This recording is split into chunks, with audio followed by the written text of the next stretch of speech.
Hey everybody, this is Dream, and today we have a nice big 9-game Major League Baseball slate. This is more of a standard slate that we've had this week, which is nice for a change. With that said, it is a pretty interesting slate. This is probably a little bit tougher. Yesterday's slate was kind of home run heavy. Today may not be so much that way. The pitching's kind of weird today, so it's not awesome, but it's not terrible. And then we do have one weather concern in the Washington St. Louis game, so to keep that in mind.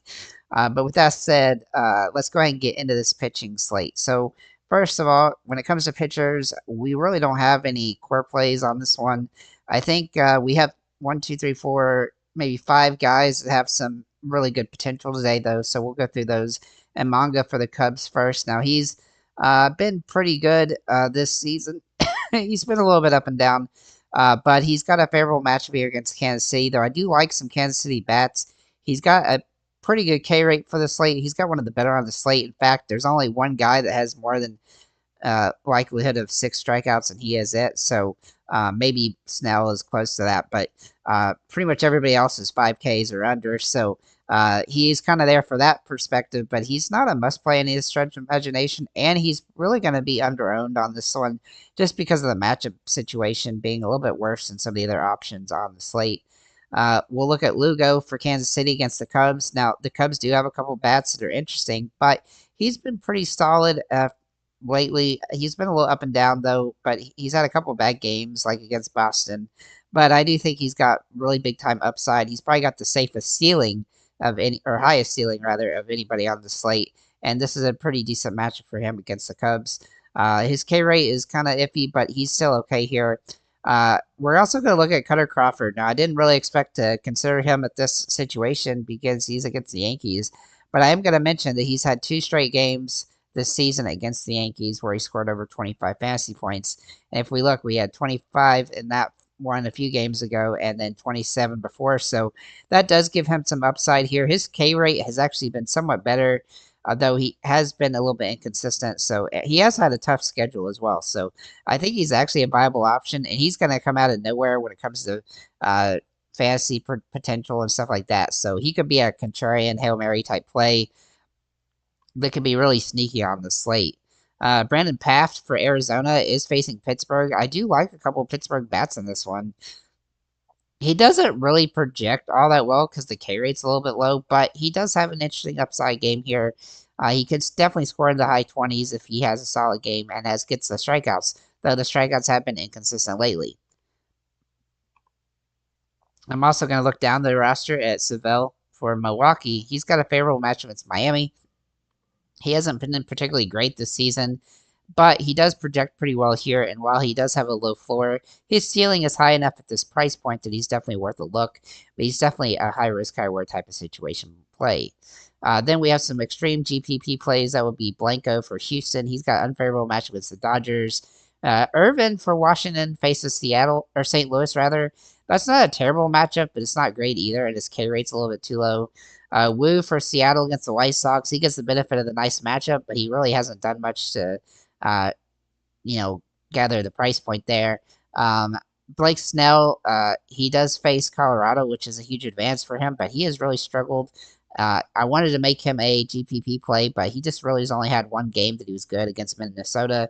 Even though he's not giving up a ton of earned runs, he's not really getting a lot of strikeouts at certain situations. So it's definitely a high risk, high reward situation for him.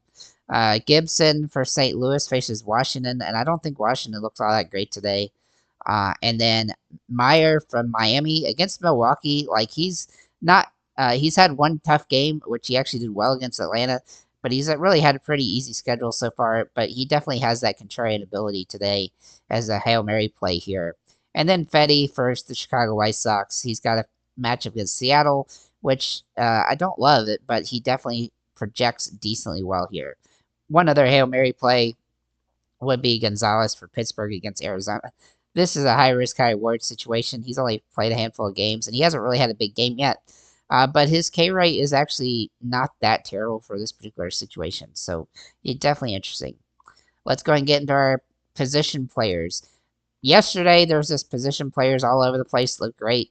Today, it's kind of weird because I think a lot of the better there's just not a lot of great options on the slate matchup wise and stuff. But Cal Raleigh for Seattle is the best overall play at catcher, and because he's so far ahead with that home run upside today, he's probably the only guy that I'm gonna consider super much here.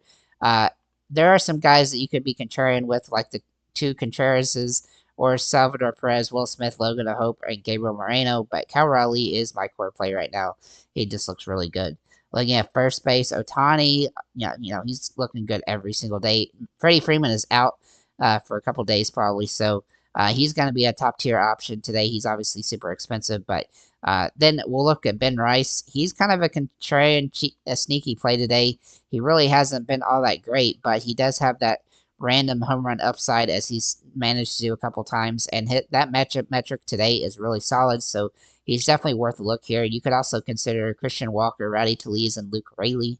Looking at second base, I really wanted to put Ketel Marte as a core play, but he's a little bit overpriced. But I really thought about it. He's been hitting the ball very well. He's got a lot of home run potential today, and really just him and Jazz Chisholm Jr. look really good at this position. Jazz is a little bit cheaper, but he can also play in the outfield, so you can actually mix both of them in. I just wanted to have three guys basically, but Ketel Marte is definitely right there. Here's how that would look. Uh, so you could do this like this instead. So Marte definitely fits in there, but a couple other guys you could consider here: Jose Altuve, Miguel Garcia, and Jorge Polanco. But I really do think Chisholm and Marte are the top overall plays of this position by quite a bit. Looking at third base, Rafael Devers does jump off the page as an extremely good play today. He's been hitting the ball very well lately.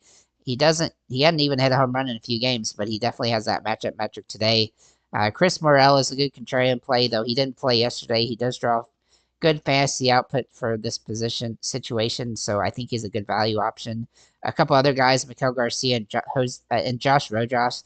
I really like Josh Rojas, even though he doesn't project extremely good here. I think he's kind of a sneaky multi-hit play on this particular slate, so somebody to consider there. Looking at shortstops, um, we do like O'Neal Cruz for Pittsburgh as kind of a one-off here with home run upside.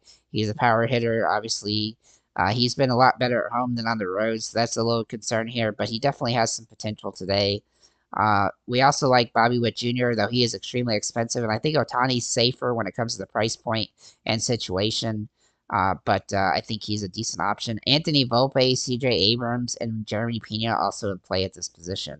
Look at outfielders. You can go expensive with Otani, Juan Soto, Aaron Judge, Jordan Alvarez, or Jarren Duran, but I don't think you really need to do that today. Even though Aaron Judge had a monster 470-foot home run, you can look at the shorts to see that one. My shorts to see that one on there. But we do like Chisholm Jr., like I already mentioned, and Jack Sawinski has a very weird one-off home run heavy projection today. I think he has a lot of upside in this matchup, and so he's definitely worth the look, but he's high risk, high reward.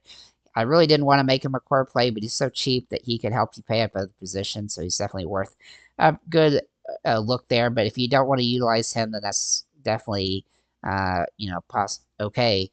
Looking at Blanco for Kansas City, he doesn't have that home run upside, but he's got good hitting metrics for today, and I think he's somebody I would consider here as well. Wilyer Abreu, I really wanted to make him a core play, but I just didn't want to put too many guys in the outfield. But he's definitely an interesting option, so you can definitely fit him in there at just $4,100. He's a really solid play. If Randy Arozarena plays for Seattle today, then he's somebody I would consider to potentially get in the lineup today and at this position, as I think he'll have some home run upside this matchup against Fetty. Lars Nootbaar does jump off the page as a really solid option at this price point. He's hitting the ball pretty inconsistent this season, but he does have good matchup metrics today. Randall Grichuk for Arizona also looks solid today, and he's nice and cheap with multi-hit potential. And then Alex Verdugo, who's somebody I liked yesterday quite a bit. He was a core play yesterday. He's nice and cheap today. He managed 8 fantasy points yesterday with multi-hit, so I think he can do similar again today. But his home run metric is actually a little bit better today than it was yesterday. That's pretty much what I have for this particular slate. If you have any comments or questions, feel free to leave them below. And have a nice day, guys. Let's see, baseball continues. Yep, yeah, it should be a fun day, Pojin. So, Hopefully everybody has a good slate. Hopefully everybody did well yesterday. We had a couple wins yesterday, so that was pretty awesome.